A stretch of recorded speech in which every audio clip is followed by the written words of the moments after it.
Sir ने बोला था टाइम टेबल बनाया तो नहीं, मन ही नहीं करा, कुछ रास्ता ही नहीं दिख रहा है, अंधेरा रहता है सर दिन भर सन्नाटा दिखता है कि यार क्या करें। स्ट्रैटेजी सुन, ये स्ट्रैटेजी एक स्टूडेंट की है, मेरा स्टूडेंट है संचित स्वरूप।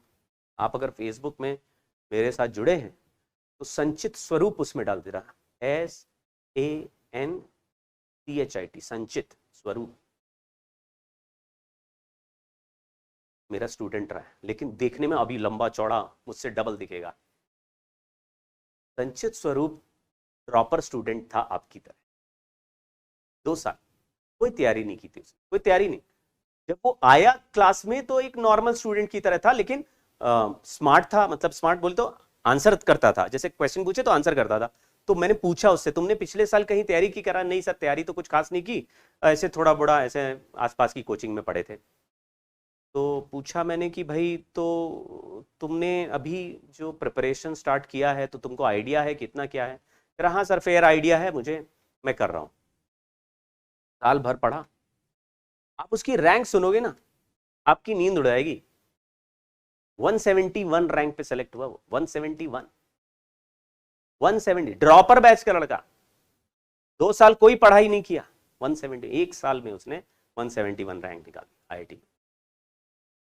जब आईआईटी के बाद जो हमारी पार्टी होती है, आईआईटी रिजल्ट के बाद पार्टी हुई, पार्टी में संचित भी आया, पार्टी में अर्नब भी आया। अर्नब का 19th रैंक था उस साल, तो लाइमलाइट अर्नब खींच रहा था, लेकिन संचित भी आया। मैंने सबका इंटरव्यू लिया, मतलब सबसे पूछा।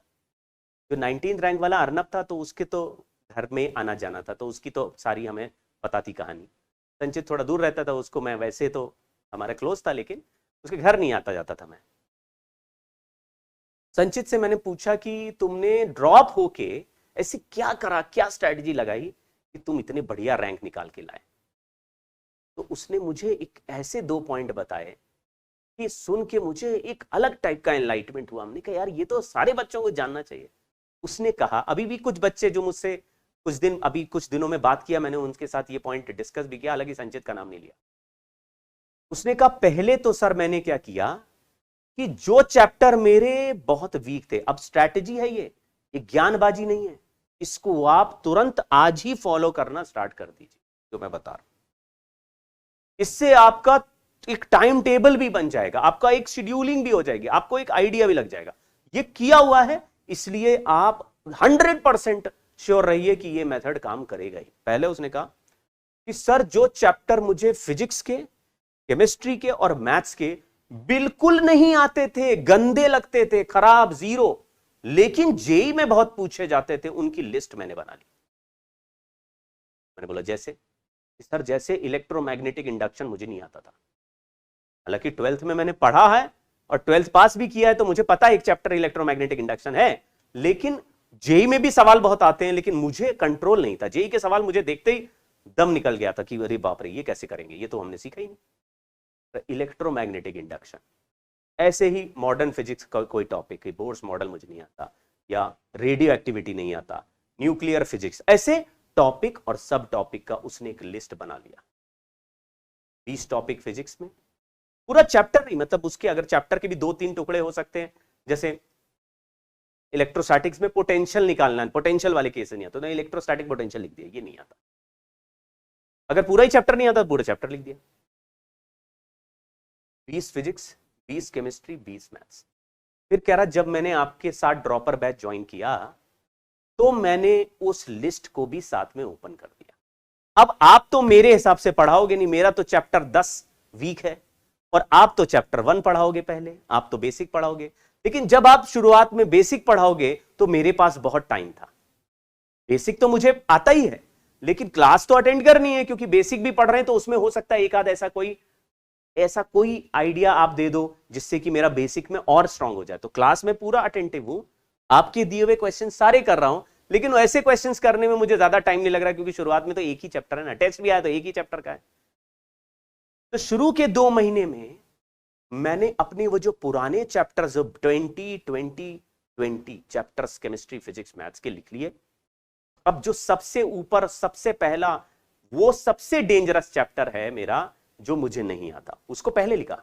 उसके बाद जो ऐसे कैटेगराइज कर लिया based on two things. One, difficulty level which I faced in these chapters, and the importance of the chapter as far as JEE is concerned. तो अगर ऐसी चीज लिख रहे हैं जो जेई में पूछी नहीं जा रही है तो फिर उसका कोई सेंस नहीं, मतलब I will not consider that chapter as my favourite chapter. तो लिस्ट बनाएंगे दो चीजों को लेके, एक importance in JEE and the chapter which is weaker. दोनों को मिला के एक लिस्ट होगी. पहला चैप्टर मैंने उठाया जो सबसे वीक और इंपॉर्टेंट है, उसको मैंने एनसीईआरटी से, एचसीवी से, यानी कोई एनसीईआरटी से थ्योरी पढ़ा, और कोई भी एक किताब जो मेरे पास अवेलेबल थी उसके जितने सॉल्व्ड एग्जांपल, चाहे एनसीईआरटी में सॉल्व्ड एग्जांपल हो, चाहे डीसी पांडे में सॉल्व्ड एग्जांपल हो, चाहे मैं ऑनलाइन सॉल्व्ड एग्जांपल ले लूं, चाहे मैं बुकलेट ले लूं, जितने भी 50, 100, 200, 400, 500 जितने भी सॉल्व्ड एग्जांपल उस चैप्टर के मिल गए, सब मैंने रख लिए. मार्केट में जाके ऐसी किताब ही खरीद लाए कि इसमें 1000 सॉल्व्ड एग्जांपल ही दिया, भाई यही ले लेते हैं. एक एक सवाल को ध्यान से देखा कि सॉल्यूशन निकाल कैसे रहा है. प्रीवियस ईयर के आईआईटी वाले सवाल भी एक एक करके देखे, कैसे कर रहा है, कैसे कर रहा है, कैसे. 15-20 स्टेप बना ले अपने दिमाग में, हर सवाल में ये स्टेप चल रहा है.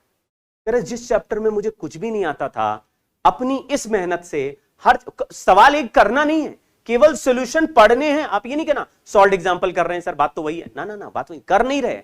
सॉल्व्ड एग्जांपल केवल सॉल्यूशन पढ़ रहे हैं. पढ़ के देखो, सॉल्यूशन पढ़ने में थोड़ी ना कोई दिमाग लग रहा है. तो कुछ नहीं भी आता होगा तो भी लिखा हुआ तो पढ़ ही सकते हो. तुम कह रहे हो सर हमें तो पता ही नहीं है इलेक्ट्रोमैग्नेटिक इंडक्शन क्या होता है सर, क्या ये तो हमने पहली बार सुना.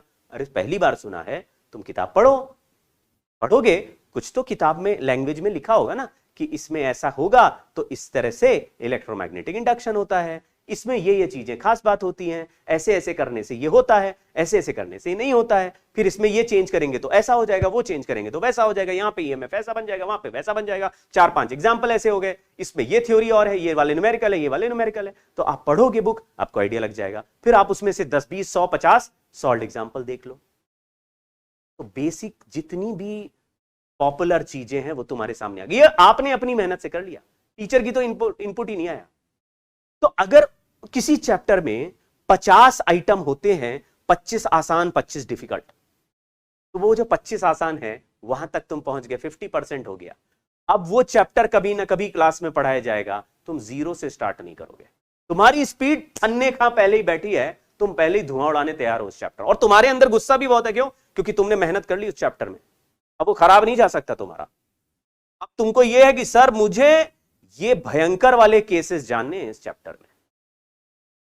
ड्रॉपर वाले स्टूडेंट्स के पास हमेशा इतना टाइम और मौका होता है. 15-20 घंटे, 15 घंटे से पहले छोड़ना नहीं पढ़ाई. हर दिन 12 से 15 घंटे पढ़ना है आपको, कुछ भी और मत करो. तो 12 घंटे पढ़ोगे तो 1 घंटे निकालना है इसी आगे के चैप्टर का. 1 घंटे आगे के चैप्टर का, हर दिन आगे का चैप्टर, आगे का चैप्टर. अगर 4 दिन में तुमने टारगेट किया हम एक चैप्टर फिनिश करेंगे, सॉल्व्ड एग्जांपल करने, एक सवाल खुद ना करो, तब भी 20, 30, 40% नॉलेज उस चैप्टर की तुम्हें हो जाएगी. फिर जब सर पढ़ाएंगे उसके साथ साथ वो चैप्टर का 20-30% अपने आप 80-90% हो जाएगा. जब सर पढ़ाएंगे तो वो असाइनमेंट देंगे, वो असाइनमेंट तुमको उस समय खुद सॉल्व करने हैं, फिर नहीं सॉल्व्ड एग्जांपल बनाने हैं. असाइनमेंट दिया जाएगा. अब तुम्हारी तो स्पीड भी है, तुमको तो आइडिया भी है, और तुमको उसी का उसका वेट है किसका, कि सर भयंकर वाले केसेस कराएंगे जो मेरे से नहीं समझ में आ रहे थे, जो मेरे छूट रहे हैं, वही मुझे अब पूछने हैं. नॉर्मल चीजें तो मुझे आई गई, नॉर्मल के लिए क्या प्रॉब्लम, किसी भी चैप्टर में ऐसा कर सकते हैं. हाँ, लेकिन डिफिकल्ट से इजी की तरफ बढ़ोगे तो ज्यादा एनर्जी, शुरुआत में टाइम ज्यादा है तो ज्यादा एनर्जी उन चैप्टर में लग पाएगी जो डिफिकल्ट थे, जो प्रॉब्लमैटिक थे. और जब तक तुम्हारी एनर्जी खर्च होने लगेगी तब तक इधर का सिलेबस बढ़ने लगेगा. तो बाद में तुम इसको कम कर देना, और बाद में जो क्लास में चल रहा है उसके ही टेस्ट बड़े होने लगेंगे. 4 चैप्टर 5 चैप्टर बाद तो 5 चैप्टर का टेस्ट होगा, तो उसमें ही तुम्हें पुराना सारा रिवाइज करना होगा. तो इधर का अभी शुरुआत के 2 महीने ऐसे करो, जबरदस्त स्ट्रैटेजी है. आपको समझ में आ गई? मैं एक लाइन में फिर से रिपीट करता हूं. फिजिक्स, केमिस्ट्री, मैथ्स के 20 चैप्टर्स की एक लिस्ट बना लो, चैप्टर कॉन्सेप्ट, जिसमें सबसे डिफिकल्ट चैप्टर जो तुम्हें लगते हैं और सबसे इंपॉर्टेंट है जेई में, उनको ऊपर लिखो और उससे नीचे कैटेगराइज कर दो। फिर आप नेट पे भी सर्च कर सकते हो कि किसका वेटेज क्या है, कितने नंबर का ये चैप्टर पिछले 4 साल में आया है, एवरेज आ जाता है। लिस्ट बना लीजिए, उसको एक तरफ से करने लगी। 4 दिन से ज्यादा किसी चैप्टर को नहीं देने, 1 घंटे में केवल सॉल्व एग्जाम्पल देखने, थ्योरी देखनी है पहले, एनसीईआरटी एक बार पढ़नी है जल्दी से जल्दी, आधा घंटे में एनसीईआरटी का टक टक टक टक पढ़ना है, नॉवल की तरह पढ़ो, बस ज्यादा नहीं सोचना है। कुछ लोग ओवर एनालिसिस में चले जाते हैं, सर हम परफेक्शन दिखाएंगे, कैसे?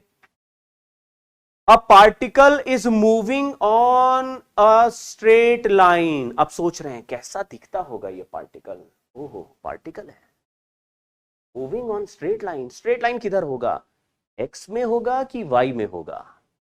सड़क पे तो नहीं चल रहा होगा। अरे सोचे जा रहे हैं यार, इतना नहीं सोचना है भाई, ओवर एनालिसिस नहीं करनी है, पढ़ो खत्म करना है। स्पीड ज्यादा होनी चाहिए, तेजी से, एक चीज कम भी आए दोबारा पढ़ लेंगे, लेकिन एक राउंड तेजी से होना चाहिए। ठीक है जी, तो आज से ये स्ट्रैटेजी अपनाइए। मैं 2-4 दिन बाद आपसे पूछूंगा कि क्या आपने लिस्ट ऑफ बनाए हैं चैप्टर्स। अगर आप बना रहे हैं, इसका मतलब है आप उन लोगों को फॉलो करना चाहते हैं जो खुद सेलेक्ट हुए हैं, जो खुद इस तैयारी में सक्सेसफुल हुए हैं। और अगर आप उन लोगों को फॉलो करेंगे तो आप सेलेक्ट हो जाएंगे। ये तो बहुत ही सिंपल तरीका है भाई, जो हो चुका है उसने एक तरीका अपनाया, तुम वो तरीका ले लो। तुम उनके तरीके अपनाओगे जो रो रहे हैं, जो सेलेक्ट नहीं होते हैं, जो आपको उल्टा सीधा भड़का रहे हैं, जो आपको गालियां दे रहे हैं, अरे यार तैयारी से कुछ नहीं होता है, अरे यार किसी का सिलेक्शन नहीं होता, अरे हमने भी 2 साल तैयारी की थी कुछ नहीं होता, अरे यार ये करोगे ये वाली बुक से तो कुछ नहीं होगा, उस वाली बुक से भी। अरे लोग गांव में रह के बिना बुक पढ़े सेलेक्ट हुए जा रहे हैं, तुम कहां चिंता कर रहे हो? ठीक है, आज के लिए इतना ज्ञान बहुत है।